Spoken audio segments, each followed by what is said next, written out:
কাজে যত দ্রুত সম্ভব নির্বাচনটা করা দরকার। সংগ্রামী ছাত্র সমাজ এই বিভেদকারীদের ফাঁদে পা দিয়ে যেভাবে দেশটাকে নিয়ে গেছে, জিয়াউর রহমান কর্নেল তাহেরের হত্যাকারী ফাঁসি দিয়েছে এবং জাসদ নেতৃবৃন্দ তখনও জেলখানায় ছিল। কিন্তু এটা কিন্তু খুব আমার কাছে মনে হয় ক্ষণস্থায়ী, কারণ এই তো মানে লুটপাটের অর্থনীতিতে রাজনীতিকে নিয়ন্ত্রণ করেছে, এখনো তারা করবে। স্বতন্ত্র এবং প্রগতিশীল সংগঠনগুলো ঐক্যবদ্ধভাবে একটা প্যানেল নির্বাচন করতে, আমি বলতে পারি এরা জয়লাভ করতে।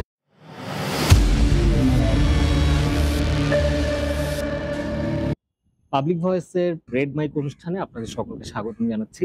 আজকে সমসাময়িক কিছু প্রসঙ্গ নিয়ে আমরা কথা বলবো। রেড মাইকে আমাদের মাঝে আজকে উপস্থিত আছেন ঢাকা বিশ্ববিদ্যালয় কেন্দ্রীয় ছাত্র সংসদ ডাকসুর সাবেক নির্বাচিত সাধারণ সম্পাদক, বাংলাদেশ জাসদের কেন্দ্রীয় নেতা ডাক্তার মোশতাক হোসেন। আমরা তার সাথে সমসাময়িক এই সময়কার যে রাজনৈতিক প্রসঙ্গগুলো, যেগুলো নিয়ে অনেক আলোচনা হচ্ছে, যেগুলো নিয়ে অনেক কথা হচ্ছে, এবং একই সাথে সম্প্রতি ঘটে যাওয়া যে ছাত্র সংসদ নির্বাচন, সেই ছাত্র সংসদ নির্বাচনগুলো নিয়ে কথা বলবো। আপনাকে স্বাগত জানাচ্ছি মোশতাক ভাই। ধন্যবাদ আমাকে আমন্ত্রণ জানাবার জন্য।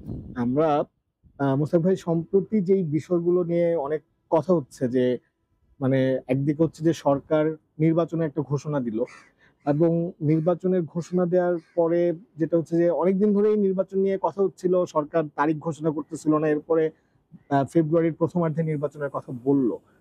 কিন্তু আবার এখন এসে দেখতেছি যে এটা নিয়েই এক ধরনের আশঙ্কার বিষয় সামনে আসতেছে।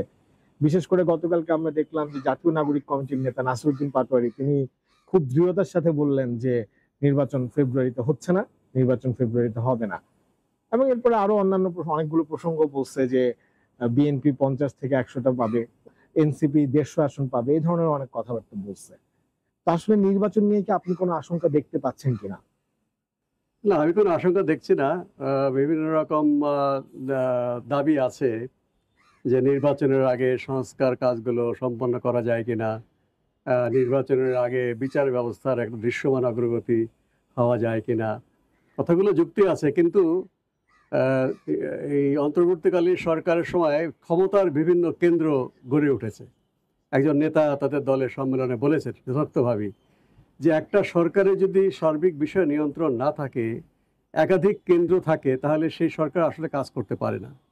কাজে এই ধরনের একাধিক কেন্দ্র বিশিষ্ট সরকার এবং যার সুযোগ নিয়ে একদল উশৃঙ্খল মানুষ, তাদের আমি রাজনৈতিক হীন উদ্দেশ্যেই বলবো, তারা বিভিন্ন জায়গায় আক্রমণ করছে, মানুষকে অপমান করছে। এগুলো নিছক অপরাধ না, এগুলো তাদের যে তাদের যে রাজনীতি, যেটা অবশ্যই আমি সমর্থন করি না। তারা গায়ের জোরে কাউকে ভয় দেখানোর জন্য বা কাউকে কোনো কিছু থেকে বিরত রাখার জন্য তারা এগুলো করছে। কাজে এই ধরনের একটা পরিস্থিতি কিন্তু খুবই বিপজ্জনক। যে কোনো মুহূর্তে এই ধরনের নিয়ন্ত্রণহীনতা থেকে একটা বড় ধরনের বিপর্যয় ঘটে যেতে পারে। কাজে যত দ্রুত সম্ভব নির্বাচনটা করা দরকার। আমরা যদি সংস্কারের জন্য আরও সময় নেই বা বিচারের জন্য আরও সময় নেই, ওগুলো তো বিপদে পড়বেই। এমনকি বাংলাদেশের যে শান্তিপূর্ণভাবে ক্ষমতা হস্তান্তরের জন্য যে পদ্ধতি আমরা আশা করছি, শেখ হাসিনার ফ্যাসিবাদী সরকারের গণঅভ্যুত্থান উৎখাত হওয়ার পরে, সেটাই কিন্তু বিপদের সম্মুখীন পড়বে। কাজে এটা আমার মনে হয় যে নিশ্চয়ই যারা বিভিন্ন রাজনৈতিক দল, তাদের না জানা কথা না, এগুলো বহুলভাবে আলোচিত। কাজেই যেই রাজনৈতিক দলগুলো নানা ধরনের দাবি তুলছে, বিশেষ করে যারা এখানকার অভিজ্ঞ রাজনৈতিক দলগুলো, তারা সবাই জানেন যে নির্বাচন ছাড়া আমরা এই বর্তমান যে একটা অনিশ্চয়তার পরিস্থিতি, সেখান থেকে উত্তরণ ঘটানো যাবে না। অর্থনীতিও কিন্তু এগোচ্ছে না, কারণ অর্থনীতি যারা চাকা ঘোরান, তা শ্রমিকদের কিন্তু অনেক দাবি দেওয়া আছে। সেই দাবি দেওয়া করলেই তাদেরকে থামিয়ে দেওয়া হচ্ছে, বলা হচ্ছে যে এটা অন্তর্বর্তীকালীন সরকার, তাদের সুরাহা হয়নি। বিভিন্নভাবে বিনিয়োগ করার কথা আসছে, দেশীয় এবং বিদেশি বিনিয়োগ, তারাও কিন্তু এই অনিশ্চয়তা পরিবেশে তারা বিনিয়োগ করতে চাচ্ছেন না। এই সব কিছু মিলিয়ে নির্বাচনের দিকেই পাল্লা ভারী। হ্যাঁ, কেউ কেউ যেভাবে যারা মব সন্ত্রাস করছে, তাদের মধ্যে কেউ কেউ হয়তো এ ধরনের পরিস্থিতি জিয়ে থাকলে তাদের সুবিধা, তারা রাজনীতিতে খুব একটা গুরুত্বপূর্ণ তাদের অবস্থান আছে, এটা আমার মনে হয় না। তবে গোলযোগ সৃষ্টি করা বা দুর্ঘটনা ঘটাতে খুব বেশি শক্তি লাগে না। কিন্তু যেহেতু জনগণ, আমি মনে করি তারা নির্বাচনের জন্যই সবাই উদ্গ্রীব হয়ে আছে এবং তার প্রতিফলন ঘটেছে রাজনৈতিক দলগুলোর মধ্যে। আর নির্বাচন না হয়ে আমার মনে হয় অন্য কোনো উপায় নেই।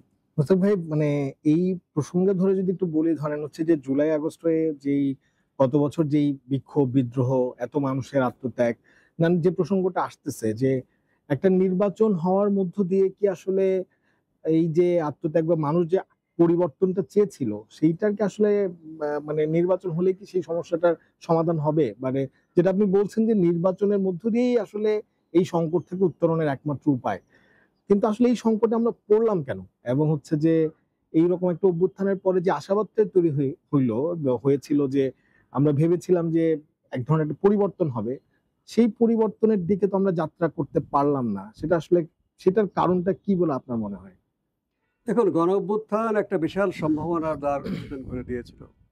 সকল রাজনৈতিক দল অংশীজন যদি ঐক্যবদ্ধভাবে প্রথম দিন থেকেই দেশের গণতান্ত্রিক রূপান্তরের যে সমস্ত বিষয়ের একমত সেগুলো বাস্তবায়ন করার জন্যে, আর সেগুলো একমত কি সেটা করতে তারা নেমে যেত, তাহলে ভালো হতো। কিন্তু অভ্যুত্থানের পর মুহূর্ত থেকেই যারা এই স্বৈরতন্ত্রের আসল পৃষ্ঠপোষক, যারা দেশি বিদেশি লুটেরা গোষ্ঠী, তারা কিন্তু প্রথম দিন থেকে এই গণ অভ্যুত্থানটাকে কালিমালিপ্ত করার জন্য তারা বিশেষ করে এক শ্রেণীর তরুণদেরকে তারা ব্যবহার করেছে। তারা এটা জেনে হোক না জেনে হোক তারা সেই ব্যবহৃত হয়েছে এবং প্রচণ্ড কালিমালিপ্ত কাজ করেছে। তারা কতগুলো বিতর্কিত কর্মকাণ্ড করেছে, ভাঙচুর, অগ্নিসংযোগ, মুক্তিযুদ্ধের স্মারক উপড়ে ফেলা, মুক্তিযুদ্ধের কথা বললেই তাকে আক্রমণ করা, বঙ্গবন্ধুর কথা বললেই তাকে শেখ হাসিনার সাথে এক পাল্লায় মাপা, বঙ্গবন্ধু ভবনকে গুড়িয়ে দেওয়া, এমন কতগুলো কাজ করেছে যেগুলো গণঅভ্যুত্থান পরবর্তী ঐক্যটাকে ইচ্ছে করেই ক্ষতিগ্রস্ত করা হয়েছে, যেন এই ধরনের পরিবর্তনের কাজটা তারা করতে না পারে। রাজনৈতিক দলগুলোর মধ্যে যেন পারস্পরিক সন্দেহ অবিশ্বাস এরকম তৈরি হয়, এবং তারা কিন্তু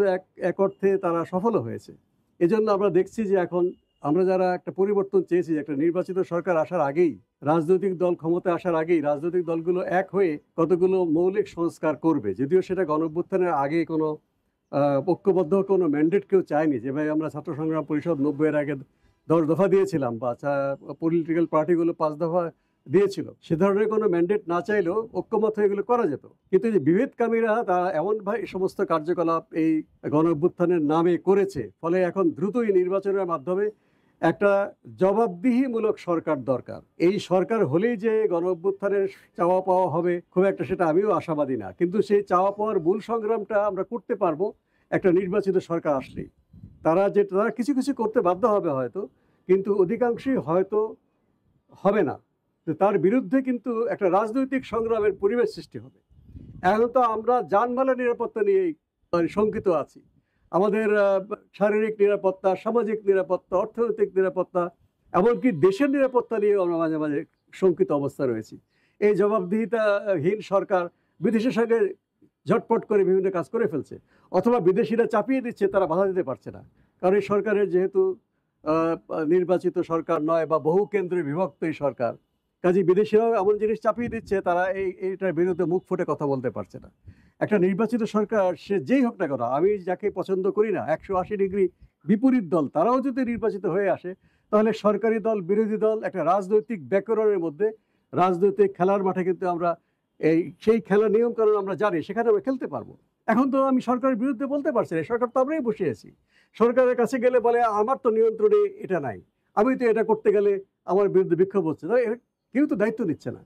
কাজেই সংস্কার বা গণতন্ত্র বা এগুলো যদি করতে হয়, আমরা নির্বাচিত সরকারের বিরুদ্ধে আন্দোলন করব, বিক্ষোভ করব, হরতাল করব, ঘেরাও করব, অবরোধ করব, লং মার্চ করব, সেটাকে রাজনৈতিক ব্যাকরণের মধ্যে পড়বে। এখন কিন্তু সেটা সম্ভব হচ্ছে না।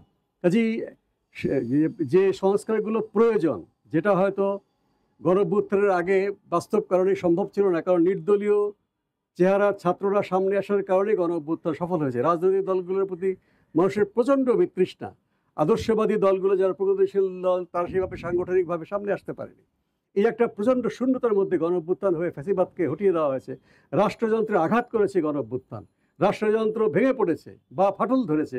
সেটাকে পূরণ করার যে প্রগতিশীল রাজনৈতিক দলগুলো ঐক্যবদ্ধভাবে ব্যবস্থা নেওয়ার কথা, সেই পরিবেশটা কিন্তু এখন হচ্ছে না।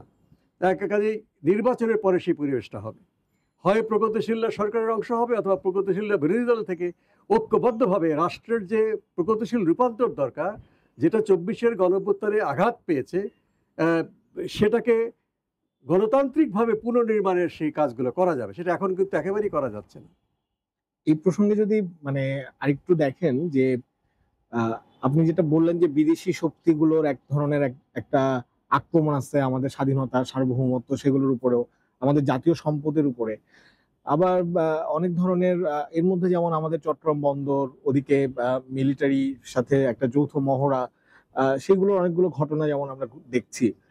কিন্তু একই রকম ভাবে দেখেন যে এক যে গতকালকেই আজকে সকালে পৌঁছালো জাতিসংঘের যে সাধারণ সভায়, সেখানে এই প্রথমবারের মতো মানে সরকারের পক্ষ থেকে ৩টি রাজনৈতিক দলের তাদের প্রতিনিধিদেরকে নিয়ে যাওয়া হলো এবং তাদের প্রতিনিধিদের দুজন দুজন করে ৫ জন এখান থেকে গিয়েছেন, আরেকজন ওখান থেকে যুক্ত হবেন। এই মির্জা ফখরুল ইসলাম আলমগীর, জামাতের যেই নায়েবে আমির, তারা সহই তারা এখানে গেলেন। এইটা কি বাংলাদেশে যে রাজনৈতিক এক ধরনের অস্থিতিশীলতা আছে বা যে মতদ্বৈততা আছে, সেটাকে নিষ্পন্ন করার জন্য কি আসলে কোনো আন্তর্জাতিক প্রভুদের সাথে দর কষাকষি করা, সেগুলোর কোনো ইঙ্গিত কি পাচ্ছেন, বা সেখানে সমাধান করার বিষয় নিয়ে চেষ্টা করা হচ্ছে? বিষয়টা কি এরকম এই বিয়েটাতে? মানে যে কারণে প্রশ্নটা করছি, একই সাথে যদি বলি যে জুলাই সনদ বাস্তবায়ন প্রক্রিয়া নিয়ে এক ধরনের খুবই শার্প বিরোধপূর্ণ অবস্থার মধ্যে বাংলাদেশে, মানে যাদেরকে ভাবা হচ্ছে যে যারা আসলে ক্ষমতা প্রত্যাশী, মানে বিএনপি এবং জামাত ইসলামী, যাদের কথা চিন্তা করা হচ্ছে, মানুষ ভাবছে, তারা একটা খুবই মুখোমুখি অবস্থানে আছে। তাহলে সেই রকম একটা অবস্থায় সেই সকল রাজনৈতিক দল এবং এনসিপি যেহেতু একটা সরকারি পৃষ্ঠপোষকতার দলের কথা বলছে অনেকে, তাহলে সেই ধরনের শক্তিগুলোকে নিয়ে এই ধরনের সাধারণ পরিষদে যাওয়ার, এবং সেখানেও আপনারা আজকে দেখলেন যে অনেক ধরনের পরিস্থিতিও তৈরি হয়েছে। তাহলে এইগুলোর আসলে ফলাফল কি, মানে এইগুলোর আসলে কি মেসেজ দেয়, বা আপনারা কি মেসেজ নিচ্ছেন, কিভাবে এটাকে ব্যাখ্যা করছেন? দেখুন, আপনি তো বললেন যে বিদেশি শক্তিরা আমাদের উপর নানা জিনিস চাপিয়ে দিচ্ছে, আমিও বলেছি। এখন যারা এই দেশে চাপিয়ে দিতে চায় তারা তো চায় যে রাজনৈতিক দলগুলো বিভক্ত থাকুক, তারা এখন ঐক্যবদ্ধ করার উদ্যোগ নেবে। তবে এটা ঠিক যে বিদেশি বলতেই শুধুমাত্র একটি ব্লক বা একটি শক্তি বা একটা ডেস্ক বোঝায় না। বিদেশি শক্তি মানে একাধিক। তারা কেউ কেউ হয়তো চায় যে এখানে দ্রুত গণতন্ত্রের উত্তরণ ঘটুক, তারা এখানে এই সরকারের সঙ্গে নতুন করে ব্যবসা বাণিজ্য জিনিসকে নবায়ন করবে। আবার কেউ কেউ চায় যে এখানে ঘোলাপানি তৈরি হোক, তাহলে আমাদের যে অস্থিতিশীলতার মধ্যে আমরা যদি এখানে বা যে সারা বিশ্বকে অশান্ত যারা করছে, যারা যুদ্ধকে উস্কে দিচ্ছে, তাদের এখানেও একটা যুদ্ধের একটা আঙ্গিনা খুললে তাদের অস্ত্র বিক্রিটা খুব ভালো হবে। অস্ত্র বিক্রি, ভাড়াটে সৈন্যদেরকে কাজে লাগানো, এর মধ্য দিয়ে যারা ব্যবসা করতে চায়, মুনাফা করতে চায়, কাজে বিভিন্ন শক্তি ক্রিয়াশীল আছে। কাজে সেটা কাজেই কিন্তু যারা আমাদের দেশে অস্থিরতা চায়, তারা তাদের ইয়েগুলো কিন্তু আমরা বেশি অনুভব করছি, যে বিশেষ করে চট্টগ্রাম অঞ্চলে তাদের উপস্থিতি। মিয়ানমারে একটা গৃহযুদ্ধ চলছে, সেখানে তারা হস্তক্ষেপ করতে চায়, বাংলাদেশকে একটা স্প্রিং বোর্ড হিসেবে ব্যবহার করে এখানে পা রেখে তারা ওখানে লাভটা দিবে। তারা চাবে না আমাদের রাজনৈতিক শক্তিগুলো একত্র হয়ে তারা একটা সিদ্ধান্ত নিক। তারা চাবে রাজনৈতিক দলগুলোর মধ্যে বিভক্তি থাকুক এবং একটা দলের ভিতরে আরও বিভক্ত থাকুক। আবার পক্ষান্তরে আরও কোনো কোনো শক্তি হয়তো চাচ্ছে যে এই দেশে একটা স্থিতিশীল সরকার থাকলে বরঞ্চ তারা যেই ধরনের মানবাধিকার কথা বলে, তা যেই ধরনের গণতন্ত্রের কথা বলে, যেই ধরনের তারা কিছু মাত্রায় সামাজিক দায়বদ্ধতার কথা বলে, তারা হয়তো চাবে যে এই দেশে একটা শান্তিপূর্ণভাবে নির্বাচন হয়ে যাক। তাহলে শান্তিপূর্ণ থাকলে তাদের অন্য ধরনের ব্যবসা আছে, তাদের অন্য ধরনের মুনাফার বিষয় আছে, তারা সেটা নির্বিঘ্ন করতে চায়। সেটা হয়তো অস্ত্র বিক্রি বা ভাড়াটে সৈন্যের ব্যবসা নয়, তারা বুদ্ধিবৃত্তিক ব্যবসা করে হয়তো, বা বাণিজ্য মধ্য দিয়ে করে, যে জিনিসপত্র আমদানি রপ্তানির মধ্য দিয়ে, বা তারা বুদ্ধিবৃত্তিক ব্যবসা করে। কাজেই নানা রকম শক্তিগুলো ক্রিয়াশীল আছে। আর নিউ ইয়র্কে যেটা গিয়েছে, আমার জানা নেই তারা কেন গিয়েছে, তবে আমার মনে হয় যে ডক্টর ইউনূসের সরকার ইদানিং বাংলাদেশে নানা রকম বিতর্কের মুখে পড়েছে, দেশের বাইরেও তার বিতর্কটা ছায়া পড়েছে। তিনি হয়তো দেখাতে চাচ্ছেন যে আমার সঙ্গে অন্তত এই ৩টা দল গণ অভ্যুত্থানের স্টেক হোল্ডার, তারা আমার সাথে একসাথেই আছে। তারা রাজনৈতিকভাবে বাংলাদেশের ভিতরে পরস্পরের বিরোধী অবস্থান নিলেও আমার প্রশ্নে সবাই একমত। মানে এটাকে দেখানোই আমার মতে, আমার ধারণা যে ডক্টর দেখাতে চাচ্ছেন বহির্বিশ্বে এবং প্রবাসী বাংলাদেশিদের কাছে যে আমি যেই দায়িত্ব নিয়েছি, যাদের উপর ভিত্তি করে তারা কিন্তু আমার প্রশ্নে সব একমত আছে। আর একটা হয়তো তার চাওয়া থাকতে পারে, প্রত্যক্ষ হয়তো প্রভাব নাও থাকতে পারে, যে এই যে বিভিন্ন প্রশ্ন নিয়ে এই দলগুলোর মধ্যে বিভেদ হচ্ছে, বিশেষ করে জামাত ইসলামের সাথে বিএনপির, এটা তারা কাছাকাছি বসে কোনো সমাধান করতে পারে কিনা, সেটার একটা হয়তো এভিনিউ করে দেওয়া, সুযোগ করে দেওয়া। তবে এই জামাত ইসলামী এবং বিএনপি এই যে বিরোধ, বা ইদানিং এনসিপি তারা বিরোধ অন্য একটা মেরু দেখাতে যাচ্ছে, এগুলোর পিছনে কিন্তু আরও একটা কারণ আছে। সেটা হচ্ছে যে আওয়ামী লীগ তো কার্যক্রম নিষিদ্ধ, তাকে বাদ দিয়ে নির্বাচনের সব পদক্ষেপ নেওয়া হচ্ছে এখনো পর্যন্ত যা বোঝা যাচ্ছে। তাহলে এই নির্বাচন তো গ্রহণযোগ্য। যে সমস্ত বিদেশি শক্তি এবং দেশীয় শক্তি বিএনপি এবং জামাত নির্বাচন বর্জন করার কারণে, বা আমরাও একসময় বর্জন করেছি, বাংলাদেশ জাসদ আমরা 2024-এর নির্বাচন আমরাও বর্জন করেছি, অন্যান্য দলও করেছে, যে এটা গ্রহণযোগ্যতা পায়নি। কাজেই আওয়ামী লীগ যদি এই নির্বাচনে অংশগ্রহণ করতে না পারে, তাহলে যেন এই নির্বাচনটা একটা তুমুল প্রতিদ্বন্দ্বিতামূলক নির্বাচন হয়, এবং নির্বাচনের আগে যদি ভোটাররা না বলতে পারে কারা জিততে পারে, যে কেউ জিততে পারে, তাহলে কিন্তু নির্বাচনটা উতরে যাবে। যে প্রতিদ্বন্দ্বিতামূলক নির্বাচন হয়, আওয়ামী লীগ আর জাতীয় পার্টি সরকারি দল বিরোধী সেরকম নির্বাচন না, প্রকৃতপক্ষেই একটা বিরোধী পক্ষ, প্রকৃতপক্ষে দুটো দলের মধ্যে মুখোমুখি প্রতিযোগিতা, কে জিতবে কে হারবে বলা যাচ্ছে না, তাহলে নির্বাচনটা গ্রহণযোগ্য হবে।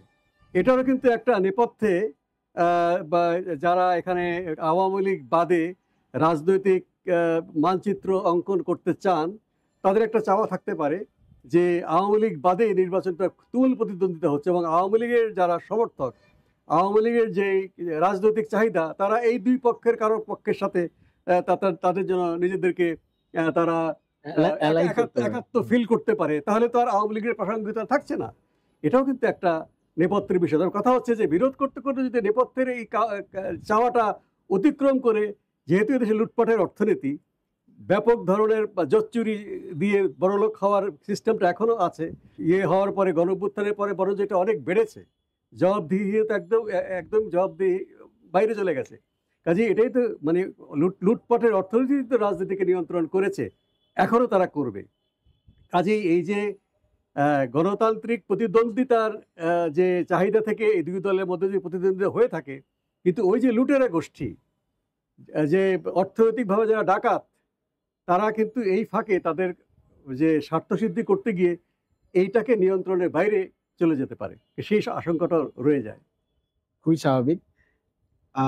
জুলাই সনদ নিয়ে এক ধরনের বিতর্ক চলতেছে, এবং যেটা আপনি শুরুতে একটু বললেনও যে মানে এটা কিভাবে বাস্তবায়ন হবে সেই বিষয়টা নিয়ে বিএনপি যেমন বলছে যে তারা আগামী নির্বাচিত সংসদ তারা এসেই এই সনদের যে যে প্রস্তাবনাগুলো এসেছে সেগুলো বাস্তবায়ন করবে।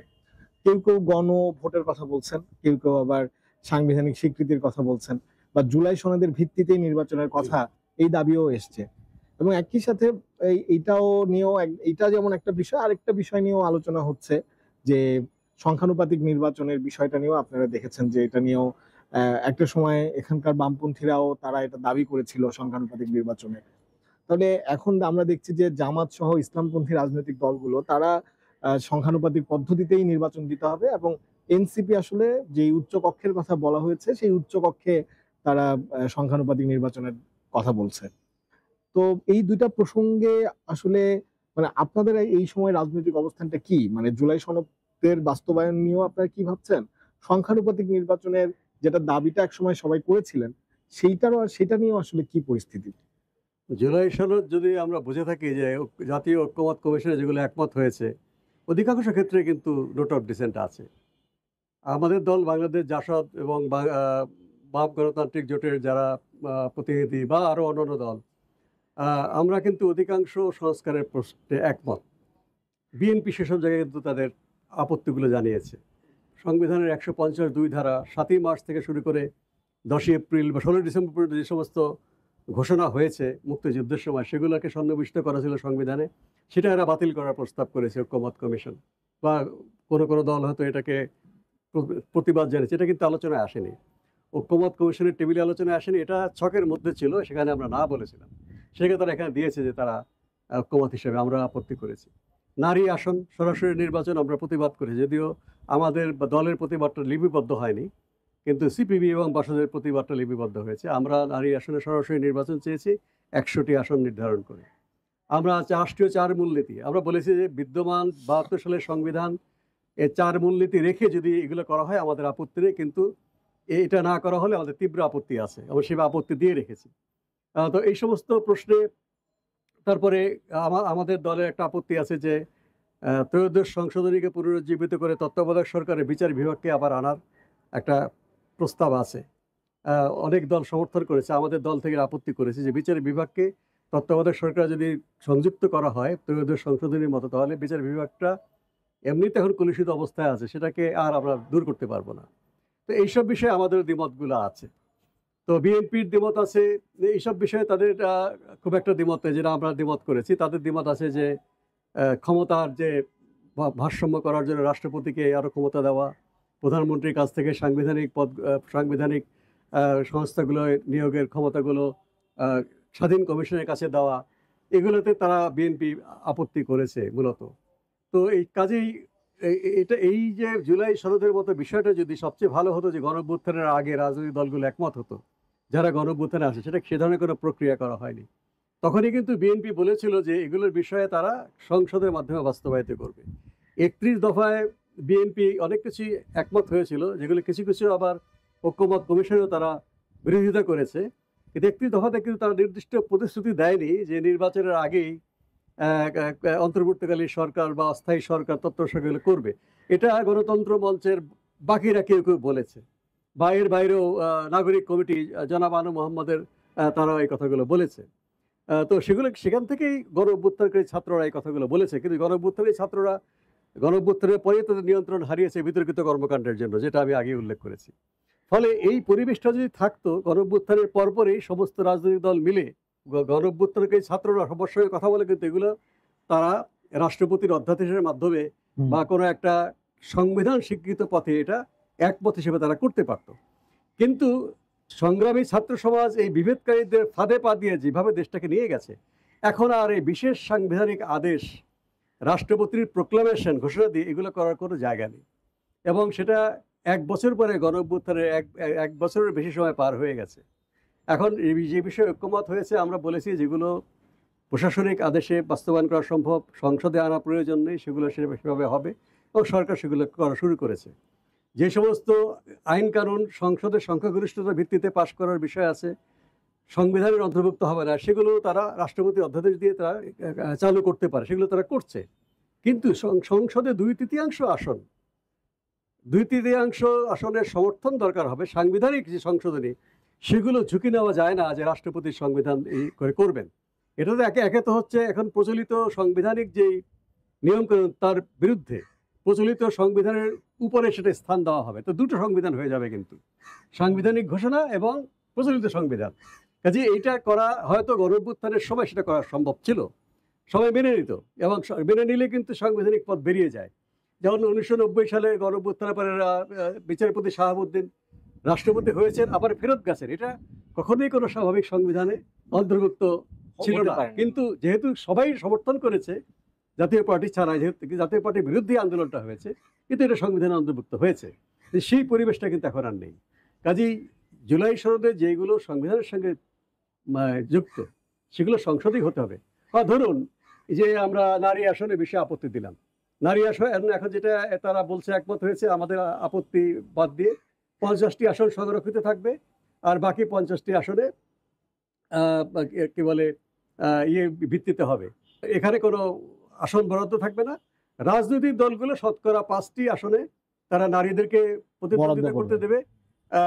জিতু খরচ কোনো বিষয় না। দেখা যাবে যে যারা শতকরা ৫টা আসনে দেবে, অর্থাৎ ৩০০ আসনে দিলে ১৫ জন, বা বলা হচ্ছে ২৫টি আসনে যারা দেবে তাদের জন্য প্রযোজ্য হবে। ওখান থেকে সাধারণ ২-১ জন আসবে, হয়তো তাহলে ৫০-এর সাথে ২-১ জন হবে, ৫২-৫৪ বা সর্বোচ্চ ৬০। তাহলে আমরা চেয়েছি ১০০টি আসনে সরাসরি নির্বাচনে নারীরা জয়লাভ করে আসুক। তাহলে এইটা কি তারা জুলাই সনদে কীভাবে অন্তর্ভুক্ত করবে? ৫০টি আসন থাকবে সংরক্ষিত, এবং সেটা রাজনৈতিক দলগুলো যতগুলো আসন পাবে নিম্নকক্ষে সে অনুপাতে হবে। এটা তো হতে পারে না। বা আপনার এই ধরনের যে ত্রয়োদশ সংশোধনী ফিরিয়ে নিয়ে এসে বিচারপতিদেরকে আবার অন্তর্ভুক্ত করা তত্ত্বাবধায়ক সরকারে, এটা যদি তারা পাশ করে, তাহলে আমাদের আপত্তি করার জায়গাটা কোথায়? তাদের নির্বাচনের সময় এটা করতে হবে, নির্বাচনের সময় বিরুদ্ধে বলতে হবে। কিন্তু রাষ্ট্রপতির বিশেষ সাংবিধানিক ঘোষণা দ্বারা যদি এটা আপনার চালু হয়ে যায়, তাহলে বাধ্যতামূলক হয়ে গেল। তাহলে আমাদেরকে ২/৩ ম্যান্ডেট ছাড়া এটাকে উল্টানো যাবে না। কাজে এগুলো প্রশ্ন আছে যে আমরা যে সমস্ত দ্বিমত দিয়েছি, আমরা কেন, বিএনপি সহ সমস্ত রাজনৈতিক দল কেউ না কেউ এখানে দ্বিমত করেছে কোনো না কোনো প্রশ্নে। সেগুলোর সমাধান কিভাবে হবে ওইটার গ্যারান্টি তো আমি দিব না। আমার দল যেসব বিষয়ে দ্বিমত করেছি সেগুলো জাতীয় সংসদে পার করার দায়িত্ব তো আমি নেব না। একইভাবে বিএনপি তারা বলেই রেখেছে যে আমরা নির্বাচনী ম্যানিফেস্টোতে যেসব বিষয়ে আমরা দ্বিমত করেছি সেগুলোর জন্য আমরা জনগণের কাছে রায় চাইব। কাজেই সেরকম কোনো সাংবিধানিক ঘোষণা হলেও তো এই প্রবলেমটা সমাধান হচ্ছে না। কাজেই এখন আমাদের যেটা সর্বোত্তম পথ হচ্ছে সাংবিধানিক প্রশ্নগুলো আগামী নির্বাচনের পরে সংসদে 2/3 সমর্থনের ভিত্তিতে সেটা হোক। অন্যভাবে করতে গেলে নানা জটিলতায় আমরা পড়ে যাব। সেই জটিলতা আমাদের মধ্যে নতুন করে সংকট তৈরি করবে, সেই পথে না হাঁটাই ভালো।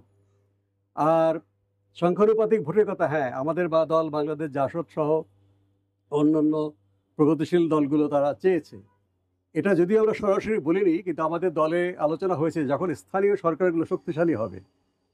এখন এমপিরা স্থানীয় সরকারের ভূমিকা পালন করে, তারা স্থানীয় যেন বরাদ্দ পায়, গম বরাদ্দ পায়, টাকা বরাদ্দ পায়, আরও অনেক ক্ষমতা পায়। এটা তো হওয়া উচিত না। যখন একটা গতিশীল, একটা প্রাণবন্ত স্থানীয় সরকার ব্যবস্থা প্রতিষ্ঠিত হবে, উপজেলা চেয়ারম্যান, জেলা পরিষদ, উপজেলা পরিষদ, সংসদীয় পদ্ধতিতে এই পরিষদগুলো গঠিত হতে হবে, যেটা স্থানীয় সরকার কমিশন প্রস্তাব করেছে, আমরা সমর্থন করেছি। যে সংসদীয় পদ্ধতিতে যদি সকল স্তরে স্থানীয় সরকার হয়ে যায় এবং জেলা পরিষদ তার কেন্দ্র হয়, সেটা চালু হয়ে গেলে আপনি সংসদের নিম্নকক্ষে সংখ্যানুপাতিক প্রতিনিধিত্বটা কাজে দিবে। তাহলে আর কোনো স্থানীয় লোক বলবে না যে আমাদের প্রতিনিধি কোথায় পার্লামেন্টে। বলে আপনাদের প্রতিনিধি জেলা পরিষদে আছে, আপনাদের প্রতিনিধি উপজেলা পরিষদে আছে, আপনাদের প্রতিনিধি ইউনিয়ন পরিষদে আছে। এই যে এখন যে প্রতিনিধি সেটা দেশব্যাপী আইন রচনা করার জন্যে, সংবিধান সংরক্ষণ করার জন্য, সংবিধানকে প্রয়োজনীয় সংশোধনী করার জন্য। তখন এমপিদের ভূমিকা হয়ে যাবে পুরো আইন প্রণেতা। তখন আর স্থানীয় জনগণ তারা খুঁজবে না আমাদের প্রতিনিধি কোথায় সংসদে। কিন্তু এই নির্বাচনে 2026 নির্বাচনে সেটা কিন্তু সম্ভব না। কাজেই 2026 নির্বাচনে প্রচলিত পদ্ধতিতে এই নির্বাচনটা হোক। আর উচ্চকক্ষের বিষয়ে যদি সবাই একমত হয়, উচ্চকক্ষ হয়তো এই সংসদ নির্বাচনের আগে করা সম্ভব হবে না। সে উচ্চকক্ষে কিন্তু আমাদের দলের সুনির্দিষ্ট প্রস্তাব ছিল যে উচ্চকক্ষ নির্বাচন একসাথে হবে না, উচ্চকক্ষ নির্বাচনের 1/3 করে নির্বাচন হবে প্রতি সংসদ, মানে 2 বছর পর পর। এবং উচ্চকক্ষ কখনোই বিলুপ্ত হবে না, মার্কিন যুক্তরাষ্ট্রের সিনেটের মতো। তাহলে উচ্চকক্ষর মেয়াদ হবে 6 বছরের, 2 বছর পর পর 1/3 আসন খালি হবে, বাকি 2/3 আসন থেকে যাবে। এবং সেই উচ্চকক্ষের প্রতিনিধি নির্বাচিত হবে শ্রম, কর্ম, পেশার ভিত্তিতে। একটা ভোটার লিস্ট যখন তৈরি করা হবে তখন আরেকটা ফর্ম থাকবে, আপনি নিজেকে কোন পেশায় হিসেবে চিত্রিত করতে চান। যদি আমি বলি আমি স্বাস্থ্যকর্মী হিসাবে, আমি ডাক্তার, তাহলে আমার বিএমডিসি সার্টিফিকেট, মেডিকেল এবং ডেন্টাল কাউন্সিলের সার্টিফিকেট সেখানে প্রমাণ হিসেবে রাখতে হবে। তাহলে আমি নির্বাচন কমিশন আমাকে স্বাস্থ্যকর্মী হিসেবে ভোটার তালিকাভুক্তি মেনে নেবে। যে একজন বলবে আমি কাঠমিস্ত্রি, তাহলে কাঠমিস্ত্রিটা একটা সনদ দিতে হবে, যেখানে সে কাজ করছে একটা নিয়ম করা হবে। তাহলে এইরকম শ্রমকর্ম পেশার কত ভোটার হলো আমাদের 15 কোটির মধ্যে, সেটার ভিত্তিতে আসন বন্টন হবে সেই সংখ্যানুপাতে। এবং ওই ভোটাররা তাদের ভোটের মাধ্যমে তাদের প্রতিনিধি নির্বাচন করে। মনে করুন আমাদের স্বাস্থ্যকর্মীরা আমরা 5টি আসন পেলাম, এই 15 কোটি ভোটার 12 কোটি। 5টি আসনে যারা ডাক্তার, নার্স এবং যারা রেজিস্টার্ড স্বাস্থ্যকর্মী, একটা ক্রাইটেরিয়া ঠিক করা হবে, তারা ভোট দিয়ে সর্বোচ্চ 5 জনকে, যারা সর্বোচ্চ 5 জন নির্বাচিত হবে তারাই উচ্চকক্ষে যাবে। এইভাবে শ্রমকর্ম পেশা ভিত্তিক আমরা চেয়েছি উচ্চকক্ষ। কিন্তু যেহেতু এই বিষয়ে আমাদের বাংলাদেশ জাসদ এবং জেএসডি আর জনাব আসম আব্দুর রবে তারাই এই দুটো দল এটার পক্ষে আছে। আর বাম গণতান্ত্রিক জোটের দলগুলো তারা তো উচ্চকক্ষের বিষয়ে তাদের আপত্তি আছে। তারা বলেছে এই মুহূর্তে উচ্চকক্ষের প্রয়োজন নাই। এইতে গেল। তাহলে বাকি দলগুলো কিন্তু উচ্চকক্ষের বিষয়ে আমাদের মতো করে ভাবছে না। কাজে আমরা বলেছি মন্দের ভালো হিসেবে উচ্চকক্ষে যেভাবে বিএনপি প্রস্তাব করেছে আমরা এটাকে অর্থহীন মনে করি। বিএনপি প্রস্তাব দিয়েছে যে নিম্নকক্ষে যারা আসন পাবে সেই আসন সংখ্যার ভিত্তিতে উচ্চকক্ষ বন্টন হবে, যেভাবে নারী আসন এখন বন্টন হচ্ছে। তাহলে তো উচ্চকক্ষে যে ভোট যেদিকে যাচ্ছে, নিম্নকক্ষের ভোট যেদিকে যাচ্ছে উচ্চকক্ষ সেই দিকে যাচ্ছে ভোটটা। কাজে বলেছি সেটা তো কাজ হবে না। কিন্তু আমরা আবার উচ্চকক্ষর জন্য সিরিয়াস। আমাদের দল চাই উচ্চকক্ষটা হোক, হলে আমরা একসময় শ্রমকর্ম পেশার প্রতিনিধিত্ব আনতে পারবো। আর বাংলাদেশকে ফেডারেল পদ্ধতিতে নেওয়া আমরা এর পক্ষপাতী আছি, কারণ এটা নিয়ে আমরা রাজনৈতিক ইস্যু করছি না এবং এই নির্বাচনের আগে সেটা করা সম্ভব নয় বলে আমরা মনে করি। তো তাহলে আমরা চাই যে মন্দের ভালো হিসেবে সংখ্যানুপাতিক ভোটের সংখ্যা অনুপাতে উচ্চকক্ষের আসন বন্টিত হোক। তাহলে যখন তখন সংবিধান সংশোধন করার জন্য যে 2/3 আসন পেলেই যে দলগুলো করে, আওয়ামী লীগ করেছে, বিএনপি করেছে, হুম, পঞ্চম সংশোধনীর মাধ্যমে এরশাদ করেছে, রাষ্ট্রধর্ম ইসলাম করেছে। কাজেই এইটা হচ্ছে ওই নিম্ন কক্ষে 2/3 আসন দখল করে তারা এগুলো করেছে। তো যদি উচ্চকক্ষ হয় এবং সংখ্যানুপাতে উচ্চকক্ষে আসন বণ্টিত হয়, তাহলে উচ্চকক্ষে সাধারণ সংখ্যাগরিষ্ঠ ভোটে পাশ হলেই সংবিধানটা পাশ হবে। তাহলে উচ্চকক্ষে নিম্নকক্ষে যে 2/3 আসন পাবে, তাদের পক্ষে উচ্চকক্ষে 2/3 আসন পাওয়া অসম্ভব। কারণ বাংলাদেশে দেখা গেছে যারা শতকরা 35% ভোট পেয়ে 2/3 আসন পেয়েছে আওয়ামী লীগ। বিএনপি এরকম 32 বা 33 শতকরা 33 আসন ভোট পেয়ে 2/3 আসন পেয়েছে। তাহলে উচ্চকক্ষ যদি সংখ্যানুপাতিক হয়, তারা এবং 100 আসনের হয়, তাহলে তারা বিএনপি পাবে 32 বা 33টা বা পাওয়ার কথা ছিল। তাদের যেই ২০০১ সালে তারা জয়লাভ হুম, করেছিল। আর ২০০৮ সালে আওয়ামী লীগ 2/3 আসন পায়। কিন্তু ভোটের সংখ্যানুপাতে হলে তারা 35টি আসন পাবে। তাহলে ১০০ এর মধ্যে 35টা সংখ্যাগরিষ্ঠতা না। তাহলে উচ্চকক্ষের সংখ্যাগরিষ্ঠ আসন পেতে গেলে সরকারি দল বিরোধী দলকে একমত হতে হবে। এবং সংবিধান সংশোধনের ক্ষেত্রে সেটাই তো হওয়া উচিত যে ঐক্যমতের ভিত্তিতে সংবিধান সংশোধন হবে। কাজেই ভোটের সংখ্যানুপাতে যদি উচ্চকক্ষের আসন বণ্টিত হয়, তাহলে এটা উত্তম। উত্তম না হলেও শ্রেয়, হুম। শ্রেয়তর। এখন যেভাবে বিএনপি চাচ্ছে তার চাইতে ভালো। আর আমরা যেটা বলেছি আমাদের দলের পক্ষ থেকে, সেটা যদি আমরা জনগণের রায় পাই, সেটা হবে আমাদের তুলনায় উত্তম একটা উচ্চকক্ষ। ধন্যবাদ মোস্তাক ভাই। আরেকটা সর্বশেষ যে প্রসঙ্গটা নিয়ে একটু কথা বলতে চাই। সম্প্রতি ঢাকা বিশ্ববিদ্যালয় কেন্দ্রীয় ছাত্র সংসদ এবং জাহাঙ্গীরনগর বিশ্ববিদ্যালয় কেন্দ্রীয় ছাত্র সংসদ এই দুটি নির্বাচন অনুষ্ঠিত হলো। সামনেই রাজশাহী বিশ্ববিদ্যালয় নির্বাচন ছিল, সেটাকে আবার দেখেছেন পিছিয়ে দেওয়া হয়েছে এবং চট্টগ্রাম বিশ্ববিদ্যালয়ের ছাত্র সংসদ নির্বাচন আছে। এরকম আরো বিভিন্ন জায়গায় ঘোষণা আসতেছে। তো দীর্ঘ সময় পরে বিশ্ববিদ্যালয়গুলোতে এই ছাত্র সংসদ নির্বাচন হচ্ছে, সেটা নিয়ে একটা উৎসাহ উদ্দীপনা, ছাত্রদের অংশগ্রহণ সেটা আছে। আপনি একটা দীর্ঘ সময় ছাত্র রাজনীতি করেছেন এবং ঢাকা বিশ্ববিদ্যালয় কেন্দ্রীয় ছাত্র সংসদের নির্বাচিত সাধারণ সম্পাদক আপনি ছিলেন এবং এবারও নির্বাচনগুলোকে আপনি খুব কাছ থেকে নিশ্চয়ই পর্যবেক্ষণ করছেন বা সেটা আপনি দেখছেন। ২টা পয়েন্ট একটু আপনার কথা একটু জাস্ট আমরা মূল্যায়নটা সংক্ষেপে শুনতে চাই। একটা হলো যে এই যে আপনাদের সময়ে যখন আপনারা নির্বাচন করেছেন আপনারা, সেই সময়টাতে সেই সময়কার যে রাজনৈতিক পরিবেশ বা ছাত্রদের মধ্যে যে রাজনৈতিক বোধ, সেইটার সাথে এই সময়ে এসে আপনি কিভাবে সেটাকে আপনি কিভাবে আ তুলনা করবেন? সেই জায়গাটার পরিস্থিতিটা কেমন? এইটা একটা। আরেকটা পয়েন্ট আমরা দেখতে চাই যে ২টি নির্বাচন যেগুলো অনুষ্ঠিত হলো, ২টি নির্বাচনেই আমরা দেখলাম যে ইসলামী ছাত্র শিবির সমর্থিত যে প্যানেল তাদের আসলে কি বলে, যেটা আসলে শুধু জয় না, একটা বিশাল জয়, বিশাল বড় ব্যবধানে তারা জয় পেল। যেই ছাত্র শিবির আসলে দীর্ঘ সময় ধরে ক্যাম্পাসগুলোতে প্রকাশ্যে তাদের রাজনৈতিক কার্যক্রম ছিল না এবং সেই ছাত্র শিবির আসলে এইরকম ভাবে যে জয়টা পেল, এইটা আসলে অনেকেই সেটা মেনে নিতেও অনেকের কষ্ট হচ্ছে বা মানুষ বিচার বুঝতে পারতেছে না যে আসলে কিভাবে এটা ঘটলো। তো আসলে আপনি কিভাবে দেখছেন বিষয়টাকে? এই এই যে শিবিরের সমর্থিত প্যানেলের এই যে জয়, সেটা নিয়েও আপনার মূল্যায়নটা কি? মানে এই ২ টা পয়েন্টে যদি একটু আমাদের সংক্ষেপে একটু বলতেন। জি, ধন্যবাদ। আমাদের সময় ছাত্র রাজনীতি বা ডাকসু নির্বাচন বা আমাদের আগেও ১৯৭০ সাল থেকে সরাসরি নির্বাচন হয়ে আসছে। স্বাধীনতার পরেও বিভিন্ন বিরতি দিয়ে হয়েছে। রাজনৈতিক প্রশ্ন মানে রাজনৈতিক বিবেচনায় ছাত্র সংগঠনগুলো তারা কোন রাজনীতি ধারণ করছেন এবং তারা দেশের বিষয়ে তাদের কি চিন্তাভাবনা, সেটা প্রধান ইস্যু ছিল। যেমন ৭০ সালে আওয়ামী লীগের সাথে তৎকালীন ছাত্রলীগের একটা পার্থক্য ছিল। তৎকালীন ছাত্রলীগ নেতারা তারা জয় বাংলা স্লোগান দিত। আওয়ামী লীগ এটাকে বিরোধিতা করত। বলে এখন জয় বাংলা স্লোগান দিলে আমাদেরকে ভারতের দালাল বলবে, স্বাধীনতার কথা এখন বলা যাবে না। এখন স্বায়ত্তশাসন ৬ দফার ভিত্তিতে। তো স্বাধীনতাপন্থী ছাত্রলীগ তারা ডাকসুতে জয়লাভ করেছে। তখন ছাত্র ইউনিয়ন ছিল প্রতিদ্বন্দ্বী। ছাত্র ইউনিয়ন ৬ দফার পক্ষে ছিলেন। তারা এইরকম মানে রেডিক্যাল দাবির পক্ষে তারা ছিলেন না। তো রাজনৈতিক বিবেচনায় তারা ভোটটা পেয়েছে। স্বাধীনতার পরে ছাত্র ইউনিয়ন তারা জয়লাভ করল। তখন স্বাধীনতার পরপরই আওয়ামী লীগ যেভাবে আ অপকর্ম করা শুরু করেছে, মুক্তিযুদ্ধের নাম নিয়ে লুটপাট শুরু করা এবং ছাত্রলীগের কর্মীদের একটা অংশকে তারা সেখানে সম্পৃক্ত করে। ফলে ছাত্রলীগটা বিভক্তি হয়ে গেল। বৈজ্ঞানিক সমাজতন্ত্রের আদর্শর কথা বলে একটা সংখ্যাগরিষ্ঠ অংশ বেরিয়ে গেল। ওই সময় ক্ষমতাসীনদের প্রতিবাদ হিসেবে ছাত্র ইউনিয়নকে তারা ভোট দিল। ঢাকা বিশ্ববিদ্যালয় শুধু নয়, প্রায় সকল বিশ্ববিদ্যালয়ের ছাত্র ইউনিয়ন এক সিটে জয়লাভ করলো আওয়ামী লীগের বিরুদ্ধে প্রতিবাদকারী ছাত্র সংগঠন হিসেবে।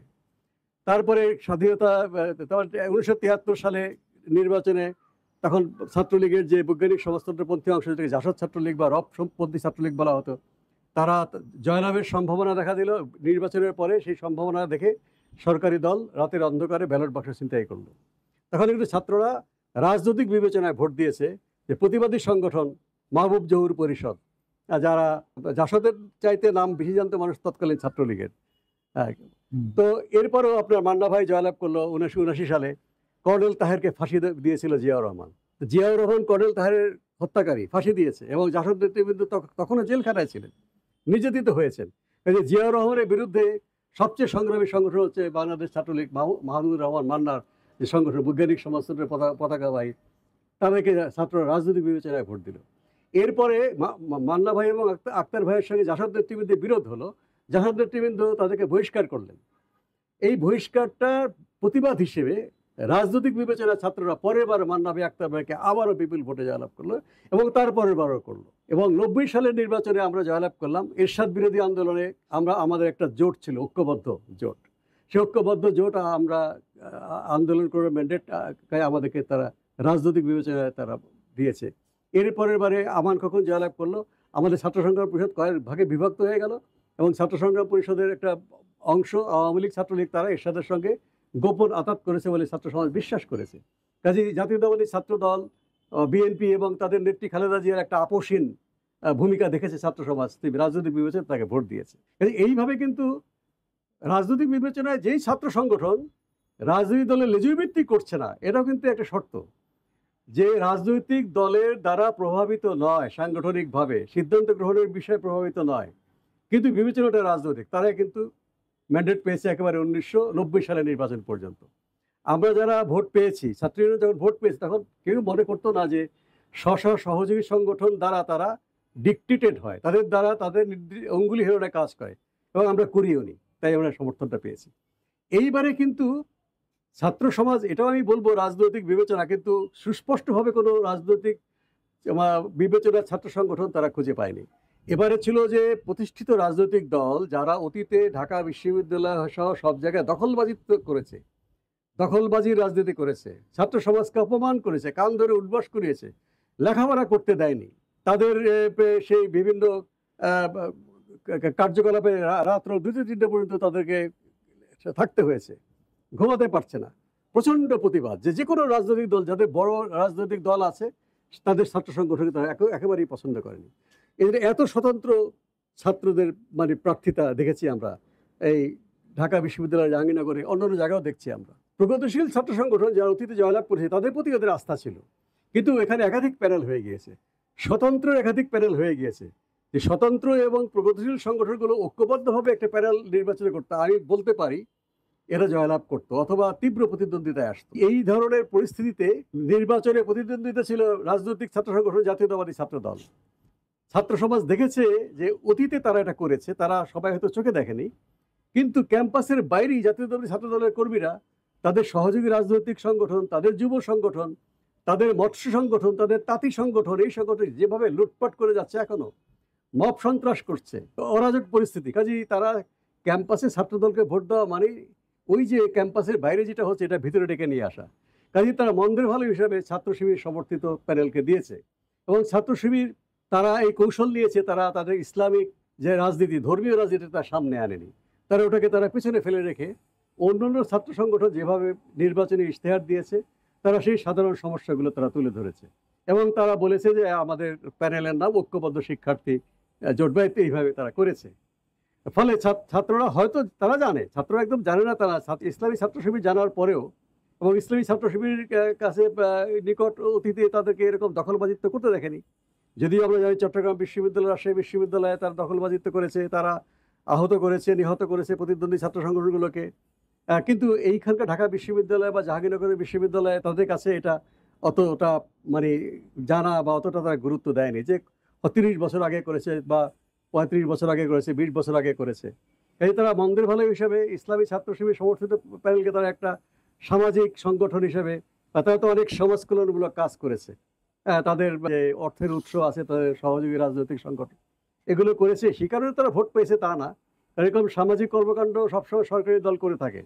আওয়ামী ছাত্রলীগ করেছে আগের নির্বাচনে, এটাকে বিএনপি ক্ষমতা থেকে তারা করেছে, সেই বিবেচনায় কিন্তু ছাত্ররা ভোট দেয় না।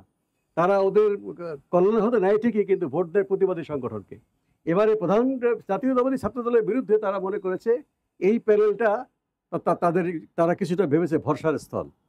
কিন্তু এটা কিন্তু খুব, আমার কাছে মনে হয় ক্ষণস্থায়ী। কারণ যদি ইসলামী ছাত্র শিবির তাদের যে মূল যে তাদের এজেন্ডা, ধর্মীয় এজেন্ডা, তারা যদি নারী স্বাধীনতাকে হস্তক্ষেপ করার কাজ শুরু করে, তারা যদি মুক্তিযুদ্ধের স্মারক চিহ্নগুলোকে বিলুপ্ত করার চেষ্টা করে মবের মতো করে, তারা যদি শহীদ যারা বুদ্ধিজীবী আছে তাদেরকে অমর্যাদা করার চেষ্টা করে, তারা যদি স্বাধীনতা সংগ্রামের মুক্তিযুদ্ধের নেতৃবৃন্দ সম্পর্কে তারা অপমানসূচক কর্মকাণ্ড করে, তাহলে কিন্তু তাৎক্ষণিকভাবে এই ছাত্র সমাজ তাদের বিরুদ্ধে রুখে দাঁড়াবে।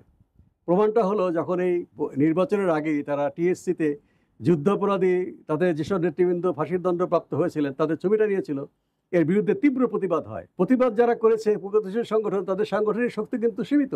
তারপর তাদের প্রতিবাদকে মোকাবেলা করার নৈতিক সাহস করেনি এই ইসলামী ছাত্র শিবির, তাদেরকে পিছু করতে হয়েছে। এবং বিশ্ববিদ্যালয় কর্তৃপক্ষ যদিও শিবিরের দ্বারা প্রভাবান্বিত, তারা কিন্তু বাধ্য হয়েছে সাধারণ ছাত্রদেরকে এই দাবি মেরে ছবিগুলোকে নামিয়ে আনতে। কাজেই ওটা তো নির্বাচনের আগের কথা। এখন নির্বাচনের পরে জিনিসটা তো আরও স্পর্শকাতর হয়ে গেছে। বিন্দুমাত্র যদি আঘাত করার চেষ্টা করে ইসলামী ছাত্র শিবির নারী স্বাধীনতা বা সেকুলার যে জমিন রয়েছে বিশ্ববিদ্যালয়ে বা মুক্তিযুদ্ধকে, তাহলে কিন্তু অতি দ্রুতই তারা ছাত্র সমাজ থেকে বিচ্ছিন্ন হয়ে পড়বে, প্রতিরোধের মুখে পড়বে এবং ডাকসু হল সংসদ তারা এভাবে কাজ করতে পারবে। ধন্যবাদ মোস্তাক ভাই। একটা আপনাকেও দীর্ঘ ধন্যবাদ। সময় আমরা অনেকগুলো প্রসঙ্গ নিয়ে আপনার সাথে কথা বললাম এবং অনেকগুলো বিষয় নিশ্চয়ই আপনার এই আলোচনার মধ্য দিয়ে আমাদের দর্শকরা এবং দেশের মানুষ তারা বিষয়গুলো জানতে পারবে এবং আপনাদের অবস্থানটা বুঝতে পারবে। আবারও সবাইকে আমাদের পাবলিক ভয়েস রেড মাইকের আমাদের আজকের এই আয়োজনে শোনার জন্য এবং পাবলিক ভয়েসের সাথে থাকার জন্য আহ্বান জানিয়ে আজকের আমাদের আয়োজন এখানে শেষ করছি। ধন্যবাদ সবাইকে।